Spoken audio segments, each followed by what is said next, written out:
अस्सलाम वालेकुम, मैं हूं शिराज अहमद शिराजी और आप देख रहे हैं मेरा यूट्यूब चैनल और फेसबुक पेज। इस वक्त मैं मौजूद हूँ इलेक्शन कमीशन के बाहर और पाकिस्तान तहरीक इंसाफ की जानिब से एक और बहुत ही बड़ा यू टर्न जो है वो सामने आया है। पाकिस्तान तहरीक इंसाफ की जानिब से कहा गया है कि उनके 45 यानी 45 जो अरकान कौमी असम्बली है उनके इस्तीफे मंजूर ना कराए जाए।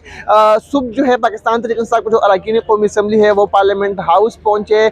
वहाँ के जो दरवाजे हैं वो उनके लिए बंद कर दिए गए। वहाँ पर पाकिस्तान तहरीक इंसाफ के जो अरकान है उन्होंने मीडिया से गुफ्तगू भी की और कहा गया कि ये बुखलाहट के शिकार हो गए। हम जो है अपोजिशन जो लीडर है उसके चुनाव के लिए हम मतलब फिर से पार्लियामेंट हाउस जो है वो आ रहे हैं। वहाँ से जो है जब उनको कुछ न मिला तो उनकी जानिब से जो है रास्ता इख्तियार किया गया स्पीकर हाउस का। स्पीकर हाउस के बाहर गए, वहाँ पर भी नारेबाजी की गई, वहाँ धरना भी दिया गया, लेकिन वो दरवाजे भी पाकिस्तान तहरीक इंसाफ के लिए जो है वो बंद कर दिए गए।